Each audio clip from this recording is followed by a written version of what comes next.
The two books I chose to analyze were Sector 7 by David Weisner, which won the Caldecott Honor in 2000, and The Man Who Walked Between the Towers by Mordecai Gerstein, which won the Caldecott Award in 2004. We'll begin with Sector 7. This is truly a picture book. There's no narrative, just illustrations. The story takes place in New York City, more specifically the Empire State Building. A little boy is there on a field trip and wanders up to the observatory deck. The clouds surround him and he starts to interact with them. The boy then flies off with one of the clouds to a place called Sector 7. Sector 7 is a great big cloud factory way up high in the sky above New York City. Here is where clouds take their shape. The boy starts to design clouds of all different sea life shapes. His creations anger the people at Sector 7, and they send him back up to his field trip. Upon leaving the Empire State Building, he and his classmates start to see the newly created cloud shapes in the sky. Soon, all of the city sees these same clouds. The book is very fantastical in its premise. A cloud factory in the sky, as if that were true. Or is it? Next time you're outside, glance up at the sky and take notice of the different shapes and designs of the clouds. Now we'll move on to the technical perspective. The illustrator places clouds around the top of the Empire State Building to give us the feeling of just how tall it really is, that it reaches that far into the sky. The close-up on the children's faces shows their awe and amazement. The same technique is used for when the boy first meets the clouds on the observatory deck. The close-ups show his emotions of shock, skepticism, disbelief, and finally excitement. The emotions of the clouds, as well as the cloud designers, are shown. The artist once again zooms in on the subjects' faces. Back in the observatory deck, we see the look on the teacher's face as well as the other students as they look shocked. As the boy makes the journey to and fro Sector 7, he and the cloud become almost lost in the vast sky, showing the reader how far away they are going. While in Sector 7, the focus is put on the many clouds so as to stress how massive the factory is, and the reader almost loses sight of the boy. To show the massive nature of the clouds that the boy creates, the illustrator once again employs the pan-out technique.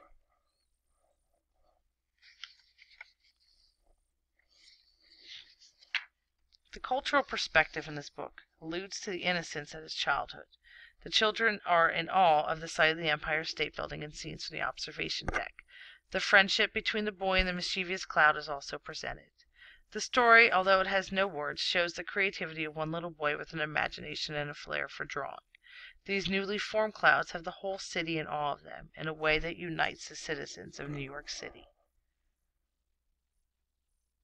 Back to the menu. And now we'll discuss The Man Who Walked Between the Towers. This story is about a man, Philippe Petit, a street performer in New York City in the 1970s. He would gaze at the Twin Towers while he was juggling or riding his unicycle for people.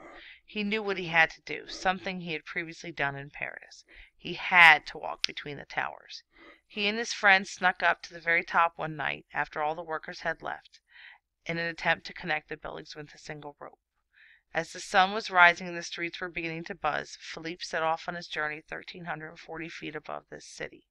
Even though he was being threatened by the police on both sides of the rope, Philippe felt truly free up there.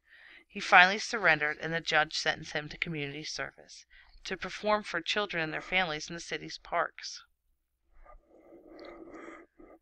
The fact that the book revolves around the Twin Towers, the story obviously takes place prior to September 11, 2001. Before that fateful day, it was frowned upon to sneak into the towers, and especially to walk across them on a tightrope. However, it is downright impossible now to even get into the building without the proper credentials. The atmosphere in New York City at the time Philippe accomplished this near-impossible feat was upbeat and positive. A perfect example of the innocence of the city is the reaction of the people as Philippe walks across the towers. You'll notice their faces show amazement more so than the panic that would surely be present post-September 11th. Notice the sense of community, something that has all been shattered since 9/11. Throughout the book, the colors used are bright, signifying happiness and joy. The day sky is blue with beautiful summer clouds abound. The night sky is clear with twinkling stars. When Philippe is performing for the crowds again, this time as part of his sentence, the artist implored the use of colors even though it was obviously nighttime. Because of this, we could see the throngs of people that have turned out as well as their elated expressions.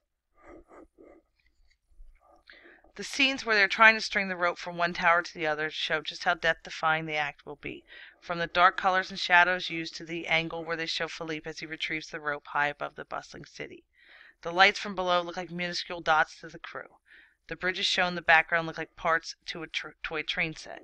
The viewpoint used while Philippe is on the tightrope illustrates just how high he was above the ground, as well as how far apart the towers were from one another. The roofs of the surrounding buildings pale in comparison to the grand scale of the towers. You can barely make out his friend standing on the building across the way from where he first started. The houses in the borough across the river look like shoeboxes from this view. The vantage point of the audience, looking up to the sky to watch the phenomenal act, give off the feeling of just how high 1,340 feet is.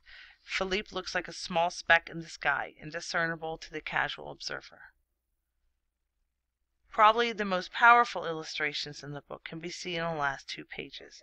Here, the once blue sky is now gray and overcast to symbolize mourning and remembrance of those who lost their lives that September morning, 2001.